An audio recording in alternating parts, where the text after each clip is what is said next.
ನಮಸ್ಕಾರ ಎಲ್ಲರಿಗೂ. ಪುಸ್ತಕ ನೋಡ್ತಾ ಇದ್ದೀರಾ, ಭಾಗವತ. ಈ ಭಾಗವತನ ಎಷ್ಟು ಕೇಳಿದ್ರೂ ಮುಗಿಯಲ್ಲ. ಭಗವಂತನ ಮಹಾತ್ಮೆನೇ ಈ ಭಾಗವತ.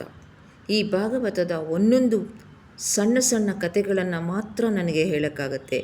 ಯಾಕಂದರೆ ಅವನ ಇಷ್ಟೂ ಕಥೆಗಳನ್ನ ಹೇಳೋಕ್ಕೆ ಬಹುಶಃ ನಾನು ಅದಕ್ಕೆ ಇನ್ನೂ ಅರ್ಹಳಲ್ಲ ಅಂತಲೇ ಅಂದ್ಕೋತೀನಿ. ಆದರೂ ಕೂಡ ಒಂದು ಸಣ್ಣ ಪ್ರಯತ್ನ. ಇರುವೆ ಒಂದು ಹಿಮಾಲಯ ಪರ್ವತದ ತಪ್ಪಲಲ್ಲಿ ಮಾತ್ರ ನಿಂತ್ಕೋಬೋದೇ ಹೊರತು ಬೆಟ್ಟ ಹತ್ತಕ್ಕಾಗಲ್ಲ. ಹಾಗೆ ನಾನು ಕೂಡ. ಅಜಾಮಿಳ ನೀವೆಲ್ಲರೂ ಕೇಳೇ ಇರ್ತೀರಾ, ಈ ಕಥೆನ ಕೇಳೇ ಇರ್ತೀರಾ. ಸಾಮಾನ್ಯವಾಗಿ ಎಲ್ರಿಗೂ ಗೊತ್ತೇ ಇರುತ್ತೆ. ಅಜಾಮಿಳ ಉತ್ತಮ ಕುಲದಲ್ಲಿ ಹುಟ್ಟಿರ್ತಾನೆ. ಮೊದಲು ದೇವರು ದಿಂದರು ದೇವ್ರಿಗೆ ನೈವೇದ್ಯ ಮಾಡದೆ ತಾನು ಆಹಾರ ತಗೋತಿರಲ್ಲ, ಅದೆಲ್ಲ ಇರುತ್ತೆ. ಯಾವುದೋ ಒಂದು ಕೆಟ್ಟ ಗಳಿಗೆಯಲ್ಲಿ ಅವನು ದುಷ್ಟ ಸಹವಾಸಕ್ಕೆ ಬಿದ್ದು ಅವನು ಕಡೆಗೆ ಅವನು ಅಂಧ ಆಗಿಬಿಡ್ತಾನೆ. ಅಂಧ ಅಂತ ಹೇಳಿದ್ರೆ ಬರೀ ನೇತ್ರ ಅಂಧ ಅಲ್ಲ, ಅವನ ಮನಸ್ಸೇ ಅಂಧಕಾರ ಆಗಿಬಿಡತ್ತೆ. ಅಂಥ ಟೈಮಲ್ಲಿ ಅವನಿಗೆ ಒಬ್ಬ ಮಗ ಹುಟ್ಟುಬಿಡ್ತಾನೆ. ಅವನ ಅದೃಷ್ಟಕ್ಕೆ ಹೆಸರು ನಾರಾಯಣ ಅಂತ ಇಡ್ತಾನೆ. ಅಂತ್ಯಕಾಲ ಬರುತ್ತೆ. ಆ ಅಂತ್ಯಕಾಲದ ಯಾತನೆ ತಡ್ಕೊಳ್ಳೋಕ್ಕಾಗಲ್ಲ. ಕರೆಯೋಕ್ಕೆ ಯಾರೂ ಇರಲ್ಲ. ಯಾಕಂದರೆ ಅವನ ಜೊತೆಗೆ ಯಾರೂ ಇರಲ್ಲ. ಅವನ ಹಣವನ್ನು ಮಾತ್ರ ಅನುಭವಿಸೋಕ್ಕೆ ಇರ್ತಾರೆ ಹೊರತು ಅವನನ್ನು ನೋಡ್ಕೊಳ್ಳೋಕ್ಕೆ ಯಾರೂ ಇರಲ್ಲ. ಆ ಅಂತ್ಯಕಾಲದ ದುಃಖ ಅವನಿಗೆ ಬಾಧಿಸ್ತಾ ಇರತ್ತೆ. ಆ ಯಾತನೆ ತಡ್ಕೊಳ್ಳೋಕ್ಕಾಗಲ್ಲ.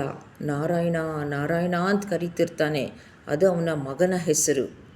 ಮಗನಿಗೆ ಇಟ್ಟಂಥ ಹೆಸರು ಅದೃಷ್ಟವಶತ್ ಅವನ ಹಣೆಬರನೇ ಬದಲಾಯಿಸಿಬಿಡತ್ತೆ. ಹಾಗೆ ಕರಿತಾ ಅವನ ಪ್ರಾಣ ಹೋಗಿಬಿಡತ್ತೆ.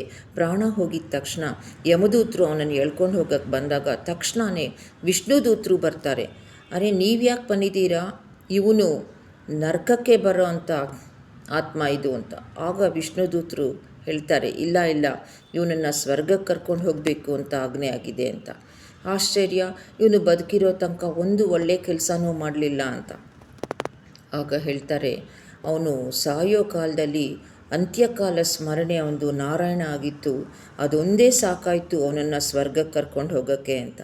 ಯಮರಾಜ ಹೇಳ್ತಾನೆ, ಯಾರು ಬದುಕಿರಬೇಕಾದ್ರೆ ನಾರಾಯಣ ನಾಮಸ್ಮರಣೆ ಮಾಡಲ್ವೋ, ಭಾಗವತ ಕೇಳಲ್ವೋ ಅಂಥವ್ರನ್ನ ಮಾತ್ರ ಯಮಲೋಕಕ್ಕೆ ಕರ್ಕೊಂಡು ಹೋಗ್ತೀನಿ ನಾನು.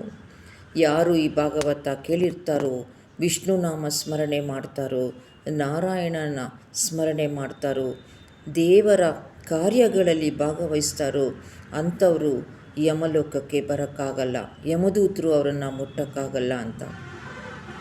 ಕತೆ ಕೇಳಿ ನಮಗೂ ಕೂಡ ಸಂತೋಷ ಆಯಿತು. ಇದನ್ನೆಲ್ಲ ಈ ಅಜಾಮಿಳನ ಆತ್ಮ ಕೇಳಿಸ್ಕೊಳ್ತಾ ಇರತ್ತೆ. ಭಾಳ ದುಃಖ ಆಗತ್ತೆ ಅವನಿಗೆ. ಆತ್ಮಕ್ಕೆ ಸಾವಿಲ್ಲ ಅನ್ನೋದು ನಿಮಗೆಲ್ಲ ಗೊತ್ತಿರ್ಬೋದು. ಸಾವು ನಮ್ಮ ದೇಹಕ್ಕೆ ಮಾತ್ರ, ಆತ್ಮ ಸಾಯಲ್ಲ.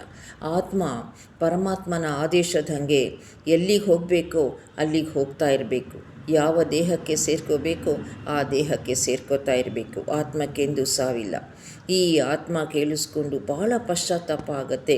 ಆಗಿಂದಾಗಲೇ ಅವನು ನಾರಾಯಣ ಸ್ಮರಣೆಯಲ್ಲಿ ನಿರತನಾಗ್ಬಿಡ್ತಾನೆ. ಹೀಗೆ ಭಾಗವತ ಕಥೆಯನ್ನು ಹೇಳ್ತಾ ಇರ್ತೀನಿ, ಆದಷ್ಟು ಹೇಳ್ತಾ ಇರ್ತೀನಿ. ಶ್ರೀವಾರಿ ನಾಲೆಡ್ಜ್ ಚಾನಲ್ನ ಸಬ್ಸ್ಕ್ರೈಬ್ ಮಾಡ್ಕೊಂಡು ನೋಡಿ. ಧನ್ಯವಾದಗಳು.